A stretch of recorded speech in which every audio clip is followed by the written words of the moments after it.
Well, a major criminal justice bill is being debated right now in the Congress and could be on the brink of becoming law.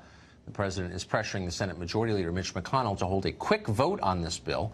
The bill would reduce penalties for many federal crimes and allow thousands of federal prisoners to win early release. Democrats have been pushing for this for many years. Suddenly, it's a top Republican priority right before they give up the House of Representatives. Tom Cotton is a senator, a Republican from Arkansas. He's been paying close attention since day one to this. He joins us tonight. Senator, thanks very much for coming on. So, as far as I know, there have been no public hearings on this bill, at least recently. So the rest of us are a little bit confused. People like me who think there are parts of the system that should be reformed don't know a lot about the details of this bill. Open-minded, but uninformed. Inform us about what's in this bill. Tucker, we have a recidivism problem in this country. Prisoners should be given a helping hand in prison to get back on their feet once they pay their debt to society so they won't be a menace to society.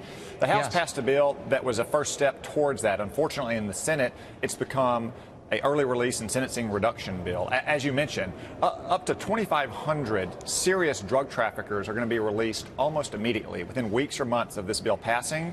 And remember, Tucker, these are the 2,500 that were so dangerous, not even Barack Obama would commute their sentences. It is an almost mathematical certainty that someone is going to commit a heinous crime if this bill passes.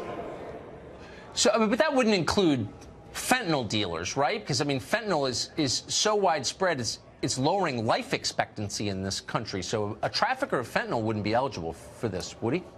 Well, Tucker, whether or not they're eligible for early release under certain provisions of the bill, under other provisions of the bill, almost every drug trafficker, whether it's fentanyl, heroin, methamphetamines, cocaine, would see their sentences reduced, sometimes by up to half.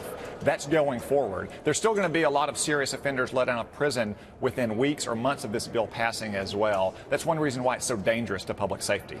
So I have a list of various crimes for people convicted of these would be eligible for early release under the terms of the bill from a couple of days ago. Strangling a spouse, providing firearms to federal prisoners in prison, rioting in a correctional institution, assault with intent to rape, and a bunch of other pretty serious violent crimes. Why would anybody include those crimes? I thought it was only nonviolent offenders who were getting easier treatment here.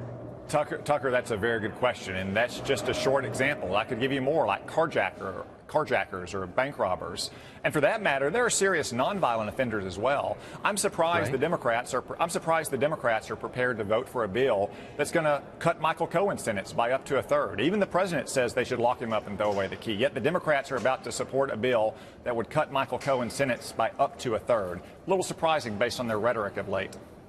So crime was out of control in the 70s and 80s. Big cities were uninhabitable, including parts of New York City. Crime dropped off a cliff starting in the early to mid-90s, and we're still enjoying the fruits of that. Do you think that this bill will help reverse the trend and make this country more dangerous? Unfortunately, Tucker, I think that's a real possibility. Again, you're releasing thousands of serious, repeat, in some cases violent offenders within weeks or months of this bill being passed.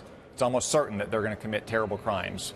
In the future, you're slashing sentences for drug dealers and other offenders by up to half. And you're sending a message that we are taking for granted the gains that we've made, as you cited, from the crime wave in the 70s and 80s when we finally got tough on crime. We extended prison sentences. We had truth in sentencing laws. We took away the discretion that liberal judges had. I worry very much that this will mean dangerous streets for our communities and our families.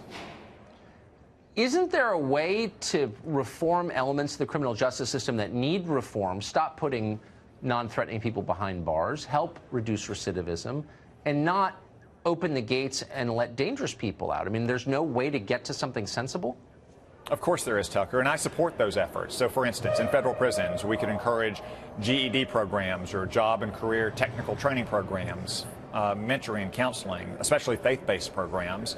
We don't have to, in return, slash sentences for drug dealers to do those things. We can offer them and encourage prisoners to take them.